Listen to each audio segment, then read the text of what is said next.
Hello दोस्तों, आपका अपना YouTube चैनल श्री निधि एकेडमी आपका हार्दिक स्वागत करता है। मैं हूं जितेंद्र कुमार और आज की वीडियो में हम कक्षा 10 में फिजिक्स के चौथे पार्ट विद्युत धारा का चुंबकीय प्रभाव के एक बहुत ही महत्वपूर्ण टॉपिक पर बात करने जा रहे हैं और आज का हमारा टॉपिक है विद्युत मोटर।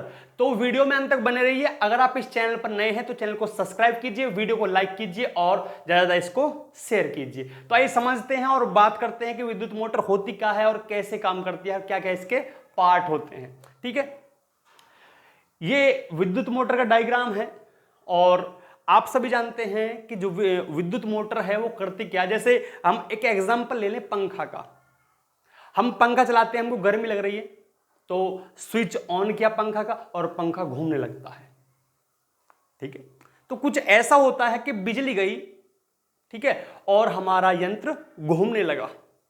जो पंखा एक यंत्र है, अगर बिजली ना दें, उसे हम हाथ से घुमाएं तो वो घूम जाता है, लेकिन हम लगातार हाथ से कब तक घुमाते रहेंगे। इसलिए एक वैज्ञानिक आविष्कार है और बिजली के द्वारा, विद्युत के द्वारा ये लगातार घूमता रहता है। तो एक यंत्र है जो विद्युत ऊर्जा से चलता है। इसका मतलब है जो विद्युत मोटर है एक ऐसा यंत्र है जो विद्युत ऊर्जा को यांत्रिक ऊर्जा में बदलता है। ठीक है, सबसे पहले इसकी परिभाषा लिखी हुई है, उसको देखेंगे। विद्युत मोटर एक ऐसी युक्ति है कि ऐसा यंत्र है, ऐसा तरीका है जिसके द्वारा विद्युत ऊर्जा को यांत्रिक ऊर्जा में बदला जाता है। जैसे कि बहुत जगह हमारे दैनिक जीवन में यूज होता है, जैसे कि विद्युत पंखा होता है, वॉशिंग मशीन होती है, फ्रिज होता है, मिक्सर मशीन होती है, कंप्यूटर है, MP3 प्लेयर है, विद्युत कार है, आदि बनाने में विद्युत मोटर का उपयोग होता है। ठीक है, इसमें होता क्या है, एक शक्तिशाली चुंबक होती है और उसके बीच में एक कुंडली होती है। जैसे चित्र में दिख रहा है आपको, ABCD एक कुंडली है और यह कहां रखी है, शक्तिशाली चुंबकों के बीच में रखी है। ठीक है, जब विद्युत प्रवाहित होती है तो ये जो कुंडली है घूमने लगती है। और घूमती कैसे है कि जिस तरफ को विद्युत जा रही है उसके उल्टी तरफ ये घूमती है। क्यों घूमती है? जो फ्लेमिंग ने नियम बताया है। ठीक है, यहां भी लिखा हुआ है, जो इसकी दिशा होती है फ्लेमिंग के बाएं हाथ के नियम के अनुसार होती है। ठीक है, ये मेरा उल्टा हाथ है। ठीक है, आप भी देख सकते हैं यहां तीर लगे हुए हैं विद्युत के, कि विद्युत इस प्रकार जा रही है, विद्युत इस प्रकार जा रही है। ठीक है, और जो कुंडली घूमती है इस तरफ घूमती है, ये तीर रह गया। ठीक है, इस तरफ घूमती है। विद्युत जिस तरफ जाती है उसकी उल्टी तरफ कुंडली घूमती है, क्योंकि फ्लेमिंग ने बताया हमको। ठीक है, कैसे बताया देखेंगे। ये मैंने अपना उल्टा हाथ लगा दिया, ठीक, और ये हमारी विद्युत धारा है। विद्युत धारा नीचे को बहेगी तो बल ऊपर को लगेगा। ठीक है, यहां देखेंगे विद्युत धारा नीचे को बह रही है तो बल ऊपर को लगेगा। समझ गए होगे। और इसका उल्टा, विद्युत धारा ऊपर को बह रही है तो बल नीचे को लगेगा। मतलब जिधर को विद्युत धारा बहेगी बल उसका उल्टा लगेगा। तो विद्युत धारा इधर को बहेगी तो बल इधर को लगेगा, मतलब विद्युत धारा ऊपर को जा रही है तो बल नीचे को लगेगा। और यहां विद्युत धारा नीचे को बह रही है तो बल ऊपर को लगेगा। तो आपकी जो कुंडली है इस तरह घूमेगी। ठीक है, वामावर्त दिशा में घूमेगी आपकी कुंडली। ठीक है, और आपकी जो धारा है वो इस प्रकार बहेगी। ठीक है, दक्षिणावर्त। तो हम इसका सिद्धांत पढ़ते हैं। जब किसी आयताकार कुंडली को चुंबकीय क्षेत्र में रखकर उसमें विद्युत धारा प्रवाहित की जाती है तो कुंडली में एक बलयुग्म कार्य करने लगता है। अब यह बलयुग्म क्या होता है? दो बराबर और विपरीत बलों के जोड़े को क्या कहते हैं? हम बलयुग्म कहते हैं। नल चलाई होगी सभी ने, ठीक है, और नल का हत्था हम नीचे को करते हैं और जो हमारी सरियां होती है जो नल के अंदर जा रही है वो पानी को ऊपर खींचती है। ठीक है, तो ये बल युग्म है, दो बराबर और विपरीत बलों का जोड़ा होता है। यहां देखेंगे एक बल इस कुंडली को इधर को खींचता है और एक बल इसको ऊपर को खींचता है, ठीक है ना, ऊपर की तरफ धक्का देता है, एक नीचे की तरफ खींचता है, तो ये बल युग्म हो गया। ठीक है, इसके बारे में मैंने अभी बताया आपको। बल युग्म कार्य करने लगता है, यह बल युग्म कुंडली को उसकी अक्ष पर निरंतर घुमाने का प्रयास करता है, निरंतर घुमाने का प्रयास करता है। जब तक विद्युत प्रवाहित होती रहती है, आपकी मोटर चलती रहती है, घूमती रहती है, क्योंकि उस पर विद्युत जो आपका बल युग्म है निरंतर कार्य करता रहता है। ठीक है, जिसकी दिशा फ्लेमिंग के बाएं हाथ द्वारा निर्धारित होती है, यह मैंने आपको बताया अभी। ठीक है, बाएं हाथ का नियम और बाएं हाथ के द्वारा। ठीक है, जिधर को धारा बहेगी बल उसका उल्टा लगेगा। ठीक है, और बल के द्वारा ही जो आपकी कुंडली है वो घूमती है। जिधर को धारा बहेगी उसकी विपरीत बल लगेगा। ठीक है, और जिधर बल लगेगा वो उधर को घूमेगी। ठीक है, यदि कुंडली अपनी अक्ष पर घूमने के लिए स्वतंत्र हो तो वह घूमने लगती है। ठीक है, इसको आप देख सकते हैं, समझ सकते हैं और स्क्रीनशॉट ले सकते हैं। अब आगे चलते हैं, अब हम रचना के बारे में बात करते हैं। विद्युत मोटर की जो रचना है उसके बारे में बात करते हैं। चित्र देखेंगे, विद्युत मोटर के 4 भाग होते हैं। पहला जो भाग है ये क्षेत्र चुंबक है, 2 शक्तिशाली चुंबक होती हैं N और S, पहला भाग। दूसरा भाग ये आर्मेचर कुंडली होती है। आपने जो मिस्त्री होता है, ठीक है, मोटर सही करने वाला, कभी कभी सुना होगा कि कोयल फूक गई, सुना होगा। तो जो कोयल होती है वो यही आर्मेचर होती है। और ये बनती कैसे है, नरम लोहे की क्रोड पर तांबे के तार लिपटे हुए होते हैं। आपने देखा होगा मोटर के अंदर, कभी मिस्त्री के यहाँ गए हों, मोटर खुली हुई हो, आपने देखी हो, तो एक चौकोर सा एक कुंडली होती है और उस पर तांबे के तार लिपटे हुए होते हैं, तो वो आपकी आर्मेचर कुंडली होती है। ठीक है, और आर्मेचर कुंडली, ठीक है, और ये सब आर्मेचर कुंडली के अंडर आता है सब भाग, और यही घूमती है, जो कुंडली है यही घूमती है। जब हम विद्युत देते हैं मोटर को तो आर्मेचर कुंडली ही घूमती है, किसी कारण, जो आपका क्षेत्र चुंबक है उसके कारण। ठीक है, अब तीसरा जो भाग है वो विभक्त वलय है। वलय मीन्स छल्ला होता है, गोल होता है, ठीक है, लेकिन विभक्त होता है, बटा हुआ होता है, और जो कि जुड़ा हुआ होता है आर्मेचर कुंडली से। एक भाग कुंडली के एक हिस्से से और दूसरा भाग कुंडली के दूसरे हिस्से से जुड़ा होता है।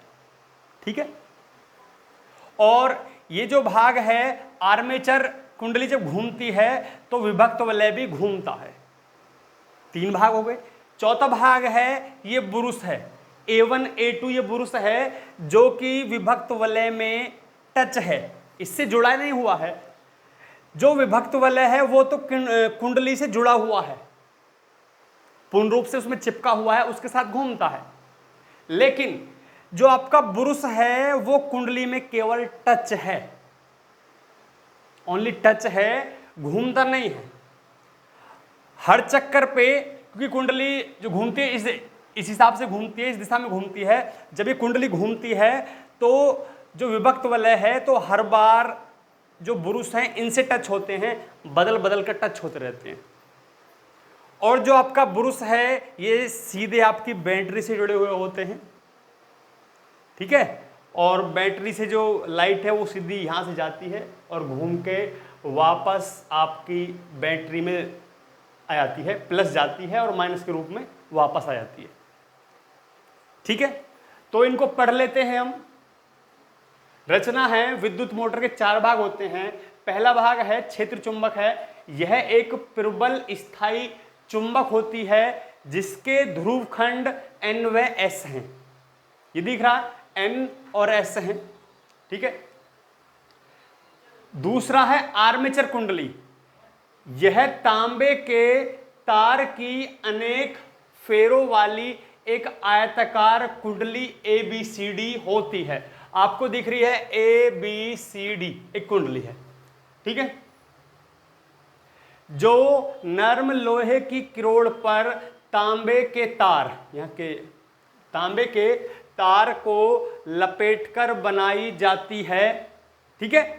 यह कुंडली ABCD प्रबल चुंबकीय क्षेत्र के दो ध्रुवों N व S के बीच इस प्रकार रखी जाती है कि इसकी भुजाएं AB तथा CD चुंबकीय क्षेत्र की दिशा के लंबवत रहें। कहने का मतलब यह है कि चुंबकीय क्षेत्र की दिशा इधर रहेगी, ठीक है, N से S की तरफ, और ABCD चुंबकीय क्षेत्र के लंबवत रहेंगी, ठीक है। लंबवत रहेंगी तो ही बल ज्यादा लगेगा, ठीक है। आपने पढ़ा है कि अगर हम किसी शक्तिशाली चुंबक के बीच में कोई धारावाही चालक रखें तो उस पर बल लगेगा, लेकिन अगर जो कोण है, जो साइन थीटा होता है, F बराबर BIL साइन थीटा, ये सूत्र होता है मोटर के अंदर जो बल लगता है किसी धारावाही चालक पर, जो कहां रखा है, शक्तिशाली चुंबक के बीच, तो बल अधिकतम कब होगा, जब थीटा बराबर 90 डिग्री हो। इसलिए जो हमारा कुंडली है उसको हम लंबवत रखते हैं दोनों चुंबकों के बीच, ठीक है, ताकि जो हमारा फोर्स है वो अधिकतम हो, ठीक है, इसलिए लंबवत रखते हैं।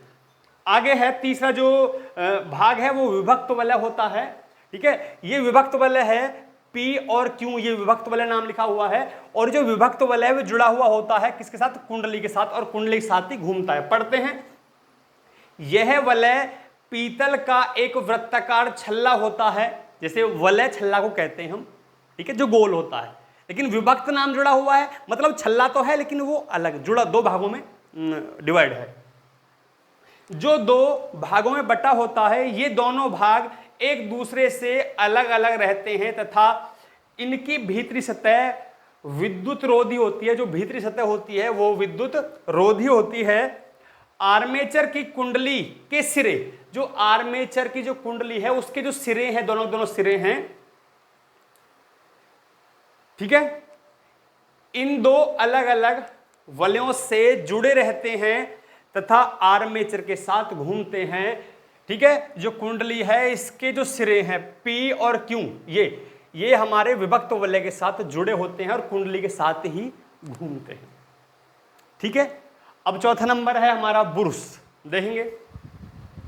विद्युत मोटर का जो चौथा भाग है वो बुरुस है, और चित्र में देखेंगे जो A1 A2 आपको दिख रहा है ये बुरुस है, ठीक है, और ये कार्बन धातु का बना हुआ होता है, और जो विभक्त वलय हैं उनसे ये टच रहता है, ठीक है, लेकिन जो विभक्त वलय हैं ये तो कुंडली के साथ घूमते हैं, लेकिन जो बुरुस हैं ये घूमते नहीं हैं, ठीक है।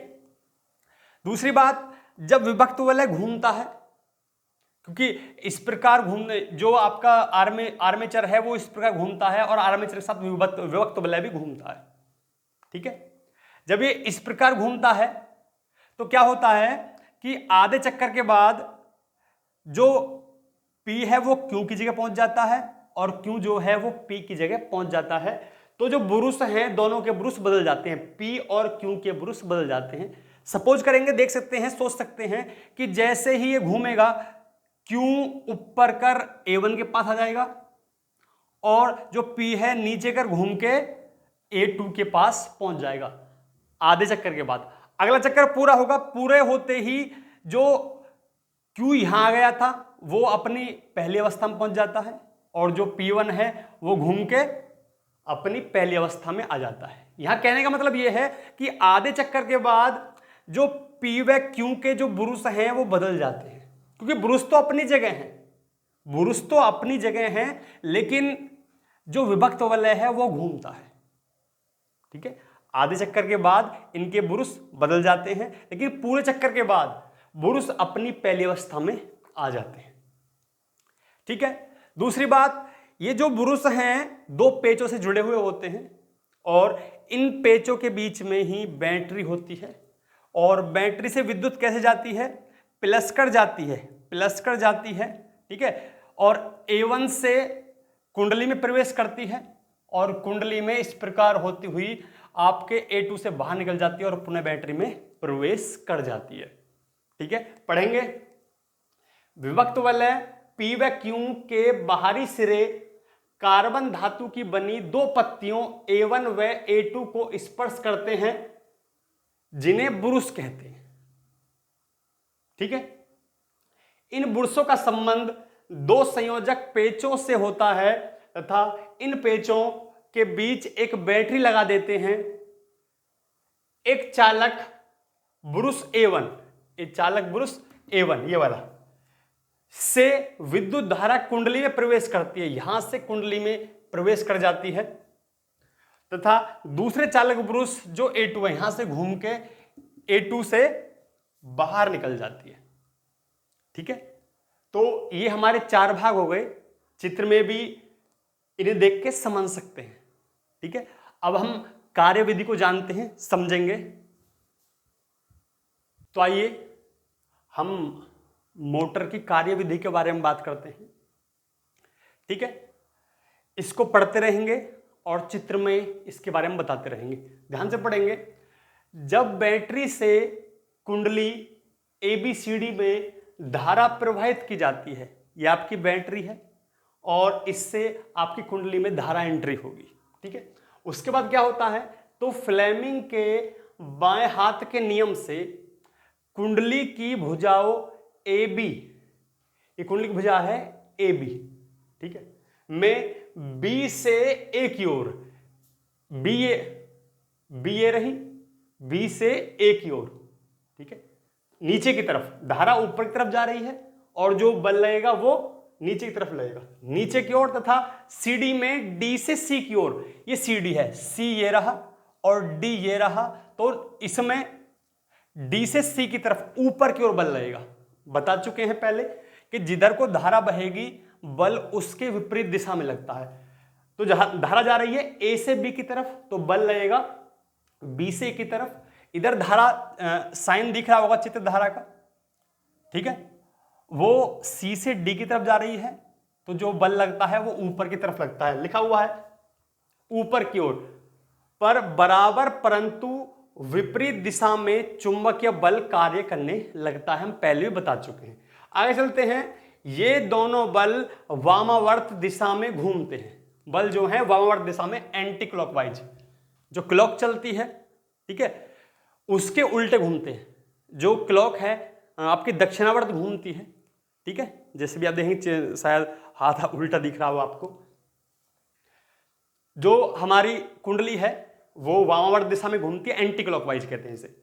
परंतु कुंडली के साथ उनके सिरे पर लगे विभक्त वलय भी घूमते हैं। जो विभक्त वलय है वो कुंडली से जुड़े हुए हैं तो वो भी घूमते हैं। तो होता क्या है, अतः आधे घूर्णन में जब आधा चक्कर हो जाएगा, हम पहले बता चुके हैं, तो विभक्त वलय चेंज हो जाते हैं, ठीक है। जो P है वो A2 के पास पहुंच जाएगा, जो Q है वो A1 के पास पहुंच जाएगा। लिखा हुआ है घूर्णन में विभक्त वलय Q का संबंध A1 से होता है तथा दूसरे A2 का संपर्क विभक्त वलय P से हो जाता है, ठीक है, ये बदल जाते हैं। विद्युत मोटर में विभक्त वलय द्विक परिवर्तक का कार्य करता है, ठीक है। जब ये आपके विभक्त वलय चेंज हो जाते हैं तो द्विक परिवर्तक कैसे, अब धारा A1 से कुंडली में एंट्री कर रही थी, जब कोई भी चेंज नहीं हुआ था तो A1 से कुंडली में P से लेकर एंट्री करती है, और जैसे ही आधा चक्कर होता है तो Q यहां आ जाता है और P यहां आ जाता है, तो A1 से Q में एंट्री करती है, मतलब धारा की दिशा बदल गई, ठीक है, हम कह सकते हैं। तो यही परिवर्तन हमारा द्विक परिवर्तक कहलाता है, द्विक परिवर्तक का कार्य करता है। अब क्या होता है, विद्युत धारा उत्क्रमित मतलब बदलना, उत्क्रमित होने के कारण ही दोनों भुजाएं ए बी तथा सी डी पर लगने वाले बलों की दिशाएं भी बदल जाती हैं। बदल ऐसे जाती हैं, जब कोई भी चेंज नहीं हुआ था तो ए बी में जो बल लग रहा था वो नीचे की तरफ लग रहा था, ठीक है, और सी डी में बल ऊपर की तरफ लग रहा था। आधा चक्कर हुआ तो A B C D change हो जाते हैं। तो यहां सी डी हो गया, यहां आधे चक्कर के बाद सी डी आ गया, इसका नाम सी डी होगा उस टाइम। तो सी डी में नीचे की तरफ लगेगा, जबकि जब चेंज नहीं हुआ था तो सी डी में जो बल लग रहा था ऊपर की तरफ लग रहा था। तो सी डी यहां आ गया तो बल कहां नीचे की तरफ लगेगा। मतलब बल तो सेम पोजीशन पर सेम तरह से लगेगा, लेकिन इनके जो स्थान चेंज होने के कारण हम कहेंगे कि बल उत्क्रमित हो गए, रिवर्स हो गए, बदल गए, ठीक है। क्योंकि यहां पर जो बल लगेगा नीचे की तरफ लगेगा और यहां पे जो बल लगेगा वो ऊपर की तरफ लगेगा, लेकिन इनकी जो प्लेस है वो चेंज हो जाएंगे, ठीक है। सीडी पर लगने वाले बलों की दिशाएं उत्क्रमित हो जाती हैं, परंतु कुंडली एक ही दिशा में घूमती रहती है। कुंडली जो घूमती है एक ही दिशा में घूमती रहती है तथा अगले आधे चक्कर के बाद विभक्त वलय, बुरुश और धारा, ठीक है, हमारे विभक्त वलय हैं और बुरुश हैं, और जो धारा है A1 से P की तरफ P श्रेणी से एंट्री करेगी, ठीक है। सेम टू सेम पहले की तरह हो जाते हैं, प्रारंभिक अवस्था में आ जाते हैं तथा कुंडली निरंतर घूमती रहती है, ठीक है। जो वीडियो है वो काफी बड़ा है क्योंकि प्रश्न भी बहुत बड़ा है, बहुत ज्यादा इंपॉर्टेंट है, ठीक है। तो आज के लिए केवल इतना ही है। वीडियो को आपने अंत तक देखा इसके लिए धन्यवाद। अगर आप इस चैनल पर नए हैं तो चैनल को सब्सक्राइब कीजिए, वीडियो को लाइक कीजिए और ज्यादा इसको शेयर कीजिए। तो मिलते हैं नेक्स्ट टाइम एक नई वीडियो के साथ, तब तक के लिए नमस्कार।